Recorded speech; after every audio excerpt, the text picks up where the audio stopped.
May bulaklak na rin ano.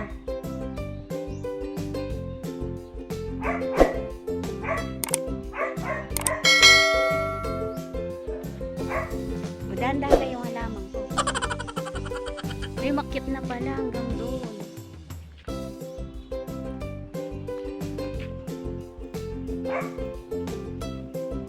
Yan, taas-taas na.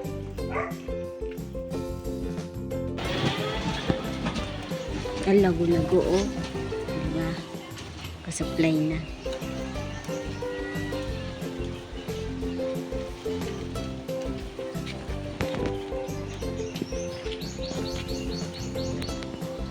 Diba, bongga. Hindi na kailangan bumili. Magkano yung ano, isang tali niyan? 20? Mga 5 piraso lang, 5 tangkay lang. Diba, pagkamahal. Kung may tanim ka, yun. Nakatipid ka. Yung nasa unahan, pagbungahin yun kasi yung pala yung ano yun, Tagalog. Mahal din ang bunga nung pag binili.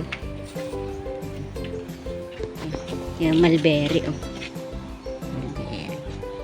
Na, diba ang dami? Oh. Ito yung pabubungahin namin. Ayan, mataas na rin siya. Ayan, oh. May mga lumalabas ng bulaklak.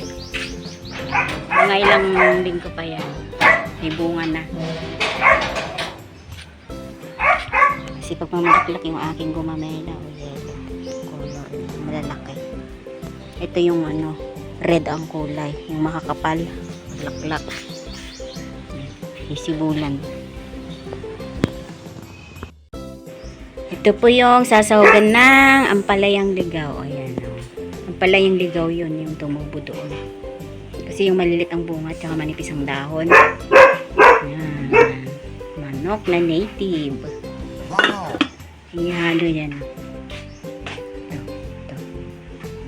Sarap yan. Tapos niluto namin sa ano, pinalambot namin sa kahoy. Kasi yayariin ka ng gasol pag ganyan. Malang gasol ngayon. Ito, ilalagay na. Ah, sarap yan. Tapos nilagyan ng sili yan. Siling panigang. Doon pinitas yun, no?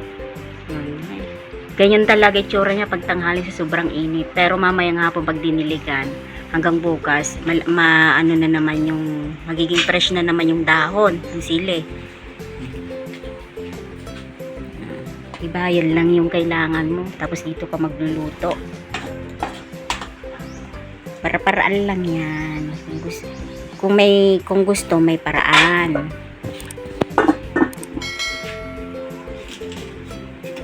Yan. Ready to serve na. Titikman na lang.